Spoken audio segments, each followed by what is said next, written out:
Good day everyone, I'm Wesley Domingo. Our topic for today is about Christian Churches History Diagram. Itong topic natin na Christian Churches History Diagram or Christian Religions History Diagram ay in-excerpt ko sa aking dating video na ang title ay Christians, Christianity and Religions Part 4. Matagal na ito, nung pang 2021. Yung Catholic religion ay meron siyang kamukhang ibang religions katulad nung Greek Orthodox Church at marami pang iba. Alam niyo ba kung bakit? Dito natin malalaman sa ating pag-aaral. Ito yung diagram na nais kong ipaliwanag sa inyo na Christian Churches or Religions History Diagram na halos lahat ng mga religions ay nakiklaim na sila ay galing sa Panginoong Hesukristo, na sila ay tinatag ng Panginoong Hesukristo. Dito ay piniliwanag ko yung mga may numbers dyan na kulay blue, simula 1 hanggang 6. Na dito sa ating pag-aaral, ang i-explain ko lang rito ay yung dun sa number 1, yung major doctrines ng church na tinatag ng Panginoong Hesukristo compare dito sa ibang mga churches na nakasulat dyan. Sana po tingnan nyo maigi yung ating diagram, maliit papalaking ko. Again, ito yung diagram na kinopya ko doon sa aking dating video na ang title ay Christians, Christianity and Religions Part 4. Sana po para ma-review tayo at doon sa hindi pa nakakapanood, sana panoorin nyo po. Let's go! Meron akong kinopya ditong dalawang timeline or diagram ng Christian Churches History. Pakita ko sa inyo. Ito yung isa, major branches within Christianity. Ito yung isa naman, ito kompleto. Churches Timeline from the Trail of Blood by J.M. Carroll. Palakihin natin. Ito, nagsimula siya doon sa panahon ni Jesucristo. Diba? Doon sa year 100. Okay, nakasulat doon sa bandang kaliwa.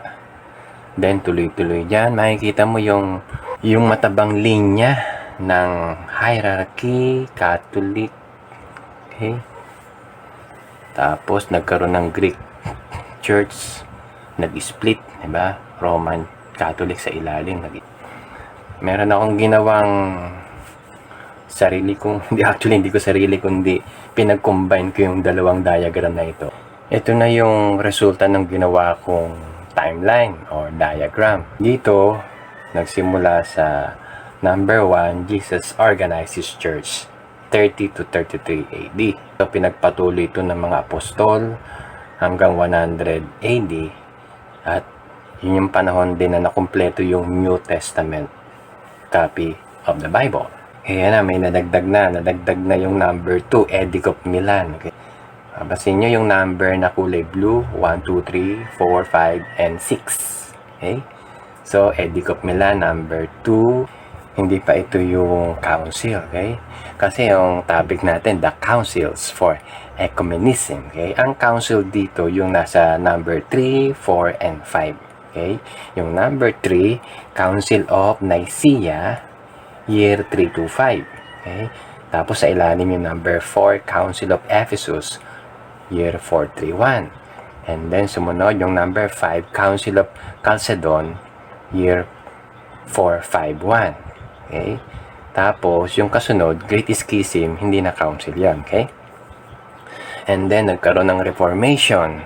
So, ito yung pag-uusapan natin, itong 6 na numbers na ito. Before that, ang council lang dito, katulad na sinabi ko, 3 lang.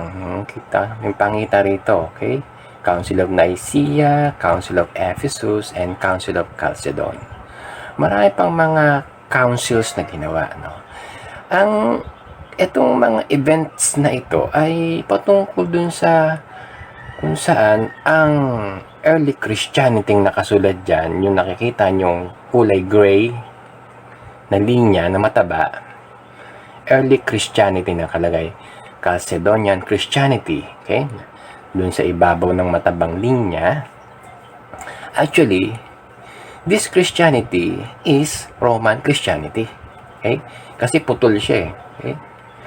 Actually, ang gandun lang yung sa may Ephesus. dinuktong ko lang yung Edict of Milan kasi itong Edict of Milan connected yan doon sa gumawa ng edict na yan.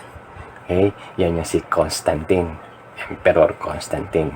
Pag-uusapan muna natin simula sa number 1, okay? Para maunawaan nyo kasi kung sa gitna kagad hindi nyo makikita yung differences, para dun muna sa number 1, okay? Dun sa panahon ng Panginoon Jesucristo na tinatag niya yung kanyang church. Dito sa number 1 ay pag-uusapan muna natin yung ilang mga teachings or major doctrines of Christ and of the apostles. Ilan lang itong mga verses na nilagay ko. Direktang mga verses sa Bible yung kinuha ko patungkol sa mga major doctrines ng Panginoon Jesucristo at ng mga apostol. Okay, number 1, yung 2 Timothy chapter 2 verse 16. And sabi diyan, all scripture is given by inspiration of God and is profitable for doctrine, for reproof, for correction, for instruction in righteousness. Na pinapakita rito yung infallibility of the Bible. Na ang salita ng Diyos ang pinakasaligang batas ng simbahan ng Panginoong Jesucristo. Kasi na ang Bible pinapakita rito ay inspired ng Diyos. So dapat wala tong mali. Inerrant ito. Itong Bibliang ito ay para sa, sabi rito, for correction. Therefore, it must be right. Okay? Tama ito dahil ito yung pang-correct dun sa mga mali. Okay? For instruction, di ba? For reproof, di ba? For instruction in righteousness. Sabi dito na walang mali, ito yung batayan ng prinsipyo ng church ng Panginoon at ng mga apostol. Number 2 verse, Timothy chapter 2 verse 5, for there is one God and one mediator between God and man, the man Christ Jesus. That the Lord Jesus Christ is the only way, the truth and the life para tayo makarating o makipag-communicate sa Diyos Ama. Sabi doon sa John chapter 14 verse 6. Hindi ko na naisulat dito. Kung naalala nyo yung lahat ng mga message ko patungkol sa salvation na si Kristo lang yung tagapagligtas at wala nang iba. Yung number 3 verse ay Romans 6 verse 23, for the wages of sin is death, but the gift of God is eternal life through Jesus Christ our Lord. Na dito pinapakita na ang kaligtasan para tayo maligtas ay regalo ng Diyos. Okay? Ang kabayaran ng kasalanan ay kamatayan, physical, and then yung spiritual ay yung tao ay mapupunta sa impyerno. Okay? At tayo maliligtas lamang sa regalo ng Diyos na buhay na walang hanggan na kay Kristo Jesus, na kapag ikaw ay sumampalatay kay Kristo, nagsisi ng kasalanan, ikaw ay maliligtas. Okay? So, ganun na kasimple. Ito naman sa Ephesians chapter 2 verse 8 and 9, for by grace are ye saved through faith, and that not ourselves, it is the gift of God, not of works, lest any man should boast. Okay? Itong verses naman na ito, pinapakita rito yung biyaya ng Diyos, the grace of God. Doon tayo naligtas sa pamagitan ng biyaya ng Diyos, na ang kaligtasan ay hindi tayo karapat-dapat na maligtas, pero tayo ay naligtas nung tinanggap natin siya. Regalo ng Diyos, walang bayad. Kaya nga sabi, not of works, lest any man should boast. Okay? And then, yung sa ilalim naman, patungkol naman to sa church. Sabi rito sa Acts chapter 2 verse 41, then they that gladly received His word were baptized, and the same day they were added unto them about 3,000 souls. Yung mga taong tumanggap, sumampalataya kay Jesus, sila ay nabautismuhan. So, malalaking, itong may isip ng mga taong ito, okay? The same day they were added unto them, saka sila naging member ng church. Yung baptism is the membership of the believers who receive Christ. Okay? So, itong mga verses na ito, pinapakita dito yung mga major doctrines ng Kristiyano, ng Panginoon Kristo, ng mga Kristiyano sa panahon niya, ng apostol. At mapansin nyo, compare dun sa Roman Catholic, na merong something na contradiction. Kasi unang-una, yung salita ng Diyos, sa panahon, siguro mga 1970s o 80s, hindi pa binabasa ang Bible doon kapag nagmimisa, di ba? So, yung Bible is only a part of their, maliit na bahagi lang yung patungkol dun sa dugo ni Kristo, tinataas yung katawan, yung ostya, di ba, yung kinakain yan. Nasa Old Testament yun, yung ginagawa nila. Okay? Yung tinatawag na Lord's Supper. Yun ang ginagawa nila sa misa. Pero hindi sila nagbubuklat ng Bible way back mga 1980s. Pero itong mga 1990s na, nagdagdag na sila ng binabasa nilang Gospels. Okay?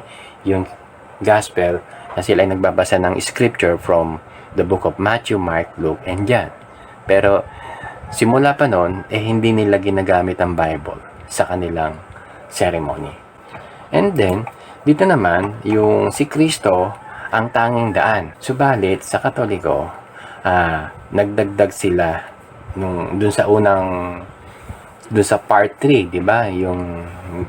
Yung mother and child worship na meron silang Mary and Jesus na kung saan pinapakita na tinataas yung pangalan ni Mary na tinatawag na Mother of God. Contradiction in the Bible that God is eternal. Wala siyang mother kasi eternal ang Diyos eh. Okay? Romans 6:23, pinapakita rito na ang kaligtasan ay sa pamagitan ng Panginoon Kristo. Libre lang nung tinanggap mo siya ng sumampalataya ka, na contradiction sa lalo na ngayon Semana Santa, di ba?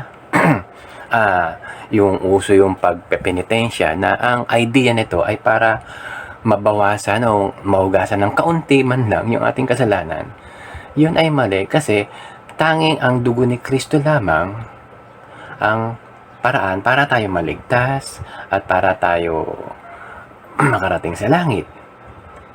Kasi parang binabayaran ng tao yung kanyang kasalanan doon sa pagpepenitensya. So, contradiction dito sa verse na to. Okay? Tapos, na ang kaligtasan ay sa biyaya ng Diyos. Okay? Not of works. Kasi bahagi ng works yun, yung penitensya, di ba? Okay, so may something contradiction. And then, sa bandang ilalim, yung church membership na sa Katoliko ay binabautismuhan ang mga baby na maliit pa sila.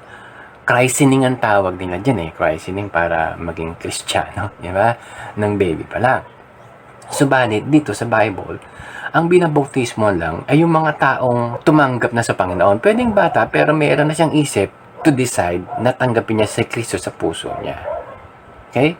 So, yun yung mga contradiction dito sa Bible at saka dun sa ibang religions. Okay? Hindi lang naman Katoliko may rito, kundi pati yung Christian Orthodox Church, Greek Orthodox Church.